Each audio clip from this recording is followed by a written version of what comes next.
Hi there, I'm Igor Ledochowski, the co-founder of the Hypnosis Training Academy and author of the world's best-selling trainings on conversational hypnosis. I believe that anyone who wants to be a force for good in the world through the power of hypnosis should have the opportunity to do so, which is why I've made the classical foundational conversational hypnosis professional hypnotherapy program available for you for free right here. So, if you want to become a better communicator and use hypnosis to uplift people around you, inspire them, and enhance the lives of those who you care about during normal everyday conversations, then this training is for you.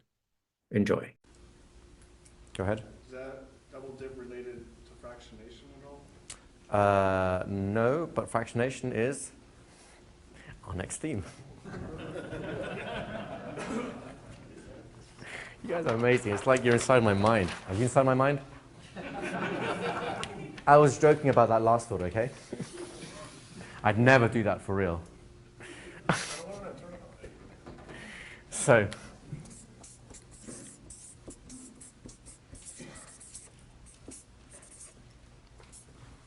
that's not a TM, that's just short for fractionation.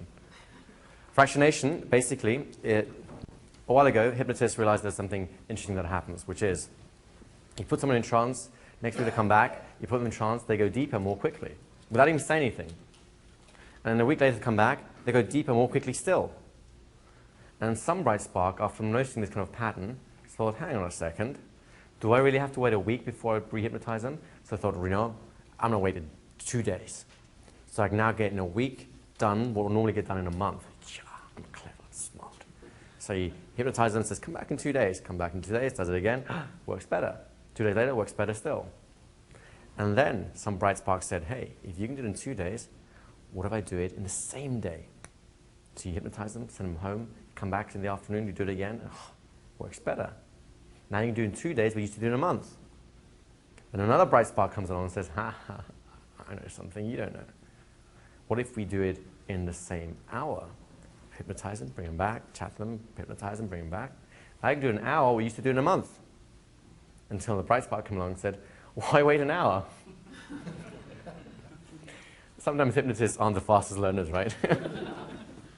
So fractionation, basically, all you end up doing is you put someone in trance. This is the trance line again. You put someone in trance, and you bring them back. Now, when you bring them back, you don't bring them back to full alertness. You bring them back to what feels like full alertness, but it's kind of hovering there, right? Now, the next time they go back down again, they go a little lower, and you do the same thing again. And it goes lower and lower, and then it's just like playing that Congo game, how low can you go, right? This is, in my opinion, the fastest way to turn a human being into a puddle of flesh on the floor that I'm currently aware of. It's fantastic. It works great.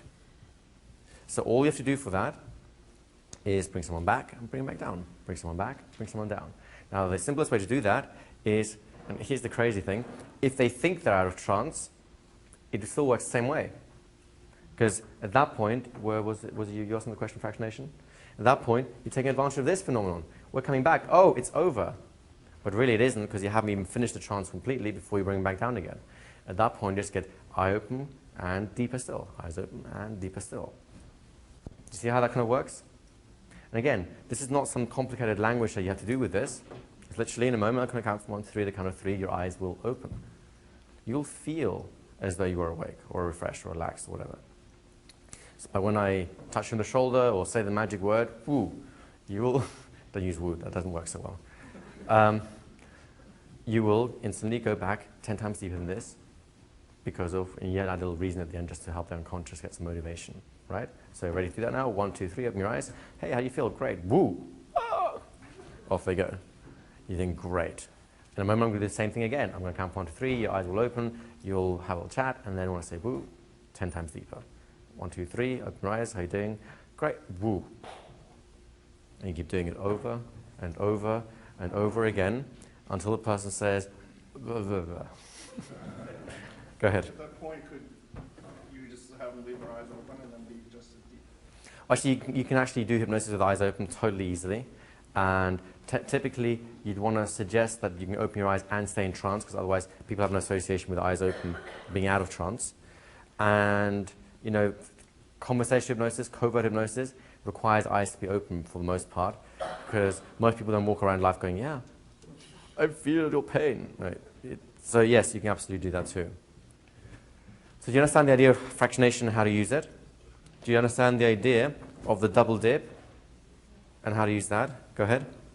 Yeah, I just had a question about the double dip. Mm-hmm. You said whenever the trance was over, that they go down to that spike. Mm-hmm. Now, at that point, instead of bringing them to the afterglow, Mm-hmm. wouldn't it be a good point also to give them deeper suggestions? Sure, absolutely. And actually, that's one of the like tricks that you can use to deepen someone, is to say, soon it'll be a time for you to come back and go, oh no, but not yet, deeper, deeper, deeper. So you can absolutely do that. The other way to do it is, a classic way of deepening would be to count. So I'm going to count from 10 down to 1.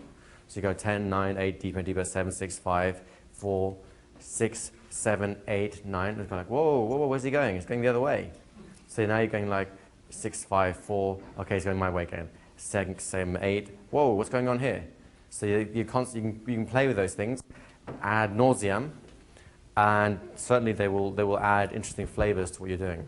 Is that a reinduction when you do that? Is that so when you bring them down? Is that the reinduction kind of? It's kind of. I mean, it's not the same as this, because you're not actually bringing them out fully, so they know that something's not quite happened. The beauty about bringing them out, what they think is putting out fully, is the guard. The closer they get to this point, the more the guard gets lowered, if you like. So if they're sitting there with eyes open, they think, well, it's obviously over now, but it obviously isn't. Okay, and then on the fractionation, Mm-hmm. do you have to, when you bring them back each time, do you have to say sleep, sleep, or can you just, I mean, is it the same tilt of the head or? You can do anything. Seriously, you can do anything. In the version I just showed you, I just tell them, you know, when I look at you and say and say blah, you will go deeper. Or when I touch your shoulder, actually just come on up. It's probably the easiest way of doing it. Do you mind? Well, I would, Igor, but I have an injured right leg. It's actually hard to even get up there. Okay, I understand.